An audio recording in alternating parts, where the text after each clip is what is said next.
Introducing Pretty Girls Love Real Estate. Stories of everyday women breaking barriers and building wealth through real estate. Let's get it. Boss. BOSS.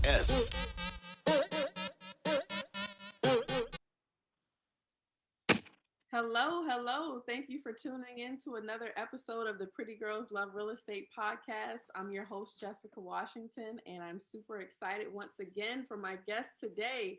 I have Miss Rachel Lesperance, and she is a paralegal. She works with ResTitle based out of the Indianapolis, Indiana area. So this is the first time I'm having somebody that works with a title company and a closing agent. So I'm really excited for this episode. It's going to be some great information. So first and foremost, Rachel, how are you? Thank you for joining me. Great. How are you? Thank you for having me. I'm awesome. I'm so excited for this conversation. So Me too.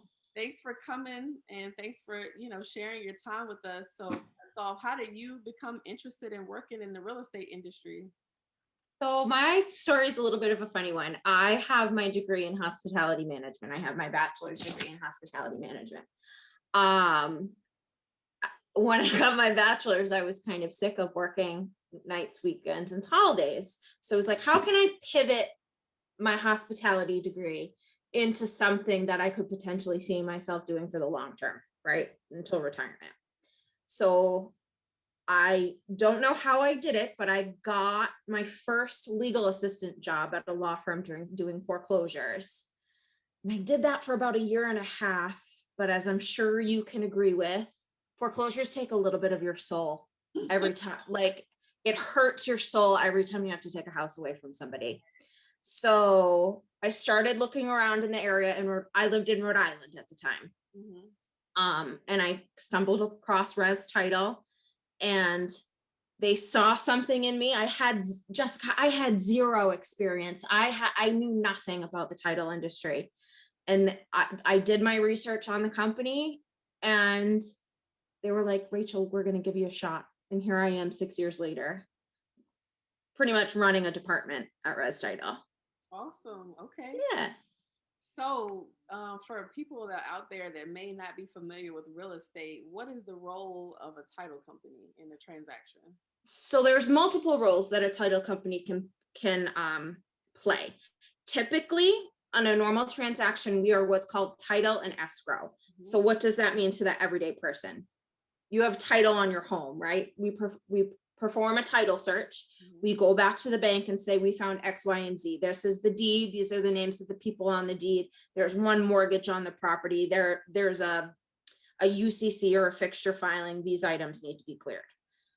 We give them what's called a title commitment for the loan, saying we will insure this policy for you once the loan closes, and we'll issue title insurance to you. Now there's also the escrow portion. What does that mean? We handle the money for the bank. They fund us and we disperse funds, meaning if you're doing a cash out refi, we get funded by the lender and we send you that money. You're paying your taxes, you're paying off a mortgage. That's the money portion. So there's the title portion and the money portion. That's what we mean by escrow. Right. Okay. And so obviously there's a little bit of a difference between a residential transaction and commercial. What are some of those differences? And from huge differences. So we like to say at ResTitle, take everything you know about residential and throw it out the window when you do commercial. Right. So when you do a residential closing, and I don't know if you're familiar with it, but it's called TRID. Mm-hmm. Do you know what TRID is? Absolutely. Well, our viewers, because I'm sure they might not know what that is. Okay, so TRID it's an acronym, and it stands for, I have notes, so excuse me, Truth in Lending, RESPA, Integrated Disclosure Rule. So TIL, RESPA, Integrated Disclosure Rule. And within that, TIL stands for Truth in Lending Act. Mm-hmm. RESPA stands for Real Estate Procedures Act. And what does that mean? When you do a closing, either a purchase or a refi in the residential world, and it's considered what's called a consumer loan, right, you have to, by law, know all of your lender fees and title costs up front, and it has to be disclosed to you Usually in the beginning, it's called a loan estimate. And then towards the end of the process, it's called a closing disclosure. These processes were put into place kind of due to the bubble in 2008. Right. Because people were just lending money, but there was no rules and regulations on, and people were getting mortgages that had no reason, not reason. What's the word I'm looking for, Jessica? They didn't have like the proper financial yeah, to qualify for these loans. Right. So what TRID does is it gives these people, this is what your monthly payment's going to be.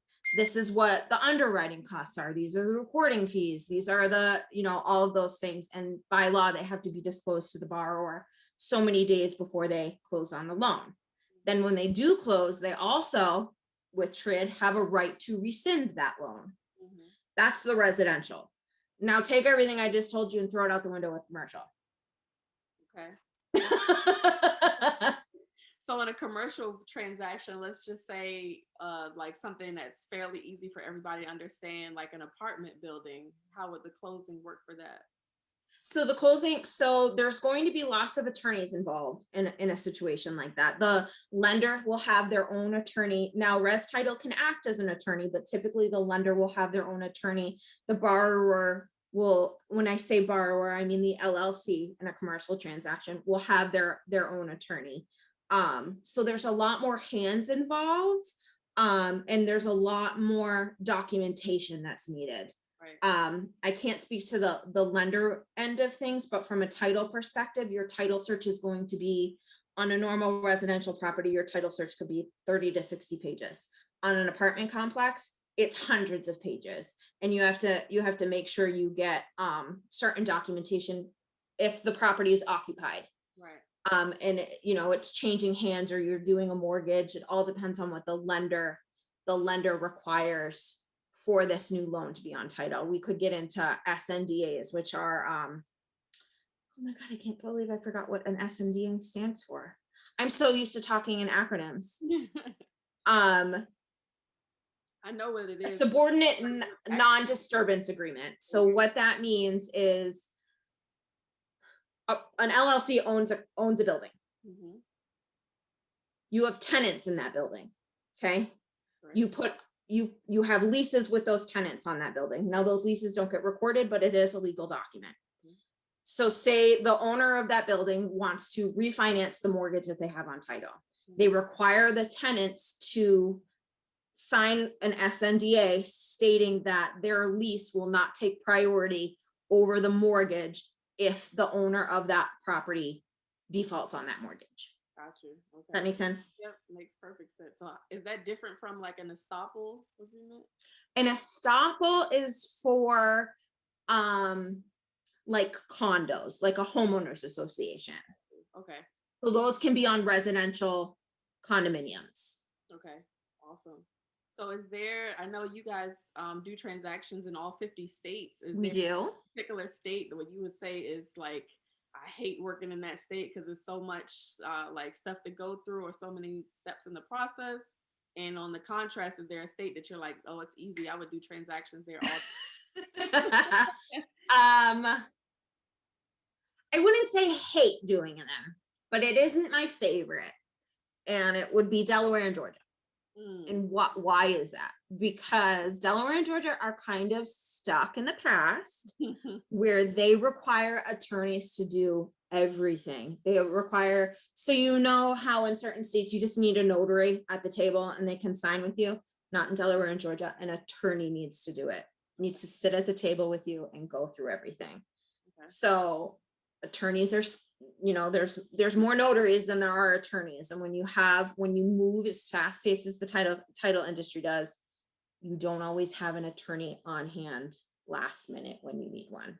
Mm-hmm. That's my biggest. And it's not to say that title is hard to do in those states. It's hard to give the borrower the type of customer service that we typically give our clients. And when I say that, I mean, we don't make our clients go to an office and close. We send our notaries to an office to our clients. Right.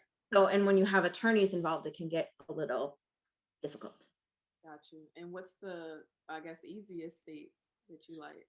Easiest state would be any state that doesn't have to have an attorney close it. Okay, got it. Is there a difference in your world for states that do a deed of trust versus a regular mortgage? Not from my perspective, no. Okay, got it. All right, well, let me shift over to talking about, this real estate industry, especially we're kind of coming on the tail end, hopefully, of the pandemic. How did the pandemic kind of affect your world from a day-to-day perspective? And then I guess, was there any more like technology infused now, post-pandemic that you all see you're going to continue to use moving forward? So sure. So right when the pandemic started, we did see a huge dip off, especially in commercial. People switched over to doing the PPP loans, the payroll protection plan. Mm-hmm. Residential, it slowed down for a couple of weeks, but we put procedures into place to make people comfortable. And, I had closings happening in garages through windows. It was, certain lenders, they switched over from needing a document physically signed to having documents docu-signed, and only the necessary recordable documents were being physically signed in front of notaries, to limit that exposure to one another. I mean, I had people, we would email our clients the documents if they had the ability to. They would print them and sign them themselves. A notary would show up to their house and they would like put it outside, so they had no contact with the notary. They would hold up their IDs to the glass window, and the signing would happen that way. So, still following the rules and regulations that we had to, but minimalizing the exposure and the risk for that. We've kind of, with everybody getting vaccines and being more comfortable, we're switched back to the old ways. But I mean, we really didn't see a slowdown. We've had record breaking months in the past year. Yeah, obviously, yeah. The whole real estate industry period has just been like for sure. So what are some of the things that you see, I guess, in your experience? You've been there 6 years. What are some of the things that you've kind of seen that may be like emerging trends, or like how your industry is going moving forward? I think our industry is taking a technological step forward. And what I mean by that is everybody's breaking boundaries right now. So we're not confined to office buildings. Right. So what does that mean? Cell phone towers for satellites and internet capabilities are going through the roof. I mean, ResTitle is doing a new product where we're handling cell phone tower acquisitions now. I've never seen that in the 6 years that I have. It's a relatively new product. We've been handling them for about a year now. Another thing would be, I'm sitting in Indiana and my main office is in Rhode Island. We're opening offices in satellite offices in California, Washington, but we're all connected because we're using technology. So lenders are doing the same thing. They're beginning to lend in different states where they normally wouldn't because of the what the heck is wrong with me? For the like more transactions. Yeah, they're trying to break their boundary, the state confinements of where they're located, and trying to reach out across the whole country rather than just being confined to the state that they're in. I got you. So yeah. I know like a lot of the realtors and like maybe loan officers and stuff that I worked with before, like they always say like it's either one end of the spectrum or the other. They love their title company, or they're like, I don't really deal with them because they're too slow, or they don't, do whatever that needs to be done. So what's some, I guess, advice you would give to realtors and brokers and whoever out there that works with the title company directly? Like, what's some advice you would give them to be able to make their life easier, to help their transactions go more smoothly, and then that would help you to make your job easier? Come to ResTitle.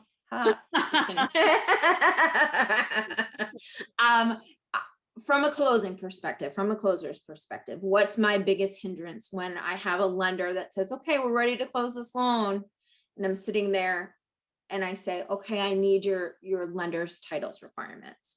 If a broker or an agent can get the lender's title requirements to us in the very beginning, it is immensely helpful. Okay. Because then I can say, okay, you're requesting these endorsements. I need X, Y, and Z to be able to issue these endorsements, or you're requiring these exceptions to be deleted from your policy. Okay, I need X, Y, and Z, rather than where the day before closing and I get the lender's instructions and I say, oh, I need all of this stuff from you to be able to do this. Mm-hmm. And then it's a scramble. Got it. Now certain title companies like ResTitle, we have an app where, and we just launched it a couple months ago, where agents, brokers, you can have your marketing material, you can do a loan estimate, you can get recording costs, you can message, I think you can even message us through the app, you can upload documents to us, use your title company as a resource. No question is stupid, no question is unimportant. If you don't know and your title company isn't willing to answer those questions for you, find another title company. Okay. So I was going to ask you next, like, obviously all title companies aren't created equal. So what's something that makes ResTitle stand out?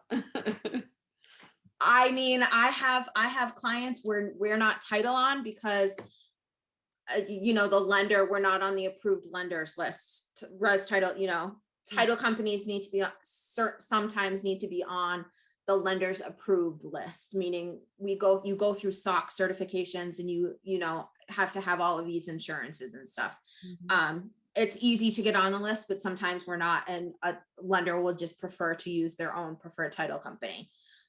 I've had brokers contact me with questions because even though I'm not on the deal, we always love to be people's resources, mm-hmm.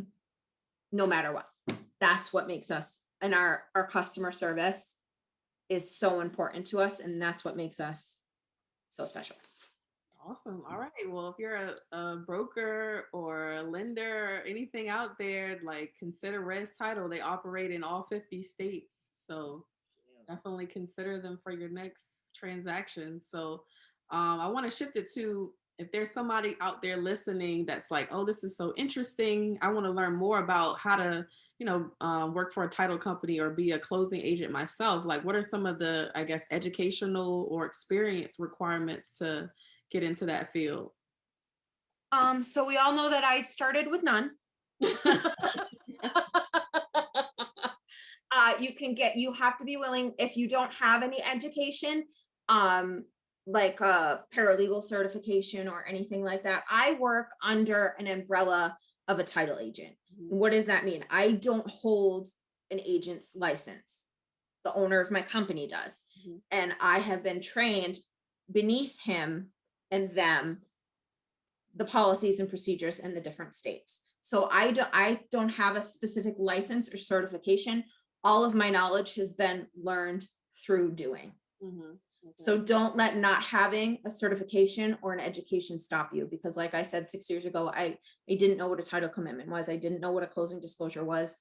I knew what a mortgage was, and that was pretty much it.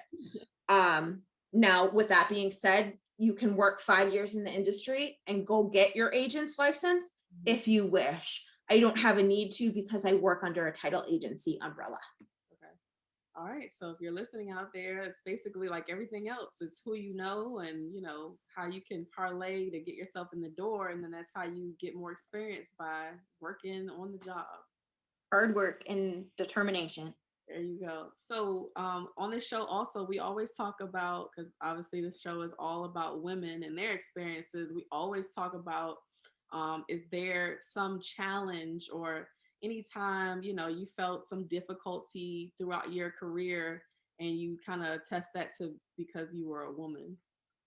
There have been instances, and I think it's in conjunction with my age as well. There are people who have been in this industry for 30 to 50 years, and they know what they know, and they can't be told otherwise. And when you are a woman and you are of our age group, what you say can just be like, yeah, you don't know what you're doing.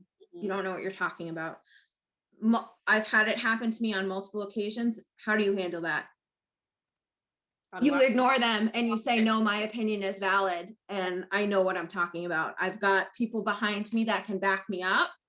If you want another opinion, but what I'm telling you is what I'm telling you. And don't let anybody tell you that you don't know what you're talking about when you are 100% confident that you do. Amen. Amen. Always be prepared so nobody can tell you, you don't know what you're talking about. All right. So what about you personally? Are you invested in any real estate? I have a 3-acre farm with my husband. Nice.